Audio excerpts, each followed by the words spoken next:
Live only on DAZN. He silenced Britain's best. Usyk, the Brit breaker, but now the dynamite is ready to explode.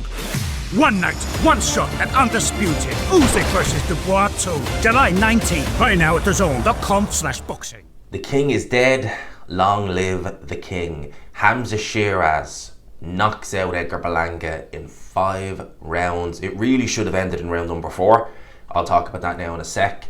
Yeah, I genuinely can't believe the result as quick as this. I thought this would be an interesting fight. Going into this fight, I was obviously picking Hamzah Sheeraz to win the fight. By the way, if you haven't already, have a look there on screen. Do please consider hitting the like, hitting the subscribe, hitting the notification bell. It only takes a few seconds. We're less than 300 away from 25k. Let's get there as quick as we can. Let's talk about this fight. So going into it, I made Hamzah Sheeraz favourite. I thought that he had the better technique, and you could see that in the fight. He was the better of the two in just a pure technical aspect.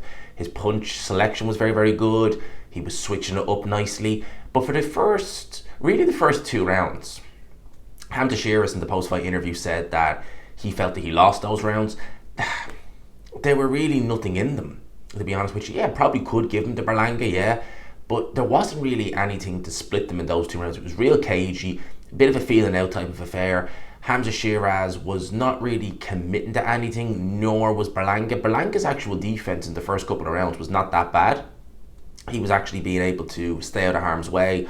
And again, neither guy really took the initiative. At the end of the day, you're talking about 2 very, very big 168 pounders. And to be honest with you, I still can't quite get over Hamzah Sheeraz ever made 160 pounds, because I thought Berlanga would be the bigger of the two, and he did look slightly bigger. He probably was, but like Hamzah Sheeraz looked like he belonged in there, like in terms of just size wise. Has me thinking how in God's name he was ever able to get down to 160 pounds, much less 154 at one stage. Is just, it boggles your mind. It really does. Man's massive in there. But I thought with 2 punchers early on, neither guy really wanting to make a mistake, and both guys. Hamzah Sheeraz is a lot more willing to let his shots go, but as the Adames fight told us, when you get a bit of head movement, when you get a little bit of, I don't want to say adversity, but when you can't have it all your own way, we saw Hamzah Sheeraz come apart a little bit and not really take the initiative. Edgar Berlanga, I mean, against Canelo, I mean, you really kind of seen it there. You know, there wasn't really much there, and as he stepped up the levels, because you got to bear in mind, his first 16 fights, he won them all by knockout in the first round. They were terrible opponents. Once he stepped up the levels, he did struggle a little bit more. He got hurt a little bit. He got dropped. So for me, I was thinking, right, both guys could be cautious early, but one of them is going to take the initiative, and it was Hamzah Sheeraz. Round number 3 was a good round for Hamzah Sheeraz. He started finding his groove a little bit there. But funny enough, starting round 4, actually, Edgar Berlanga started that round better. He actually started looping that right hand a little bit, and he was a little bit more aggressive. The commentary team were even saying, a decent start to this round by Edgar Berlanga. But then with roughly about 30-40 seconds to go in the round, Hamzah Sheeraz launched a combination. It was, I think, started with a left hook, and, you know, obviously Hamzah Sheeraz was trying to punch as he was going down, as Edgar Berlanga was going down. Couldn't land any of them shots. But Berlanga went down. He looked really hurt. He looked really hurt from that knockdown in round number 4. Excuse me. He looked really hurt from that knockdown in round number 4.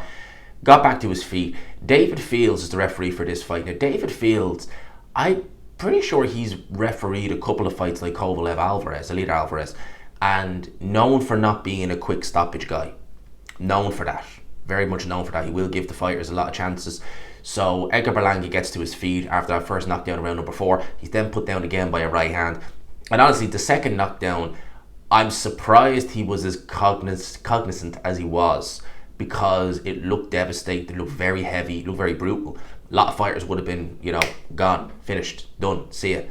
After that knockdown, Edgar Berlanga punching his chest, you know, in defiance, got to his feet. One thing I would say is he got up way too early from both knockdowns. At the end of the day, you're knocked down, you have a count, you make the most of it. You don't get to your feet as quick as Berlanga did, and he did that on both occasions. The referee, I wouldn't have been complaining at all if the referee stopped the fight after the second knockdown, because it was a heavy knockdown. Berlanga, clear as day, he was hurt, he was stunned, he wasn't going to recover from that.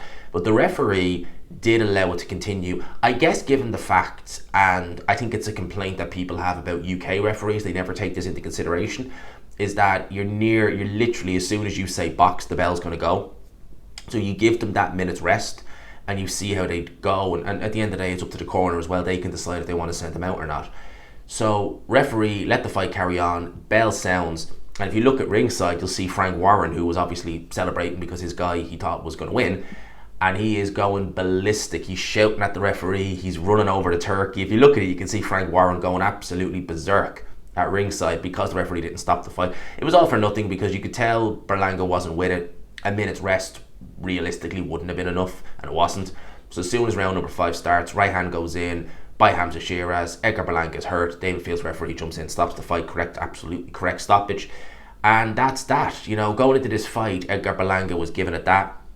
You know, he really was of that mindset that Hamzah Sheeraz is just going to be, you know, an English guy coming over here. You know, they don't have much heart. Well, there you go. He wiped the floor with you, pretty much. Edgar Berlanga, I will give him credit, he did show heart. He just didn't have the defense nor the survival skills. And that tends to be the case with big punchers. They don't tend to have the greatest survival skills. You see that very often with guys who are known. Although Edgar Berlanga, the knockouts have kind of waned a little bit because he stepped up the competition. I think it's just because he's just got really poor technique. He clearly has power there, just really poor technique and able to land it. And he does fight with a bully mentality, with, you know, a puncher's mentality. Once they get in trouble, they're able to dish it out, but when it comes back, it's like, what do I do? What do I do? And that was how Berlanga was. Berlanga went into this fight with the king of NYC. Well, as I said at the start of this video, the king is dead, long live the king.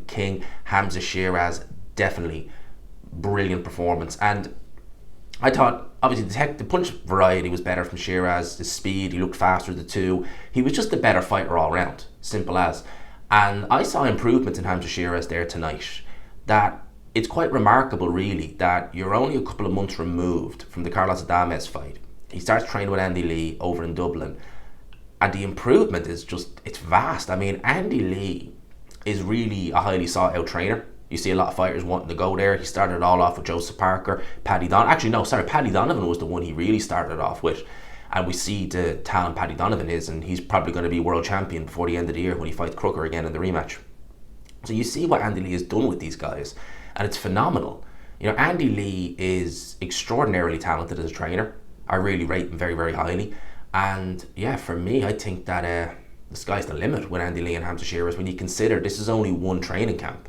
And he looks absolute the business from that one training camp. So I really do look forward to seeing what Andy Lee can do with Hamzah Sheeraz moving forward. He is now mandatory for the WBC, which is obviously held by Canelo Alvarez, who is fighting Terence Crawford. I believe, how many more fights is it? Is it 2 more fights? So Crawford is obviously one of the fights at Riyadh, and then there'll be 1 more fight next year. Depending on how Canelo looks, you know, and I like what Hamzah Sheeraz said again in the post-fight interview. He was talking about Turkey, and he was saying that, listen, if he fights Canelo, he's not going to run around the ring. He's just going to go and stand in the middle. Actually, Canelo likes that, and it's just going to be a case of who lands first. And that's, I think, what you need to see probably what's left of Canelo. These movers who are like William Skull, who are just going to move around the ring and just not engage. Yeah, Canelo was just happy to follow you because he knows he's going to get the nod, and he knows he just has to be slightly busier. Hamzah Sheeraz will be an altogether different puzzle. And he's 26 years old. He's significantly younger than Canelo. I mean, yeah, I think it's 9 years, age gap. So, yeah, Canelo Alvarez, Hamzah Sheeraz, I'd watch it, but I think, well, I don't know. We'll have to see how he looks against Terence Crawford. Either way, I would imagine, look, they thought they could get a world title at 160 pounds. I thought Hamzah Sheeraz lost that fight, and he's been very open about that. He's received a lot of backlash following on from that fight he had with Adames. It's not Hamzah Sheeraz's fault. They tend to throw the baby out with the bathwater all the times. It's the judge's fault. Nothing to do with Hamzah Sheeraz. But he's definitely picked himself up, dusted himself down, and I see improvements. He'll win a world title at 168 pounds. That I have no doubt. Credit to him. It was a really good show. I'll talk about some of the other fights as the day goes on, but it was a really good show last night. I enjoyed it. Let me know your thoughts in the comment section below. As always, if you could, smash the like button, hit subscribe, all of that good stuff. Until next time, peace.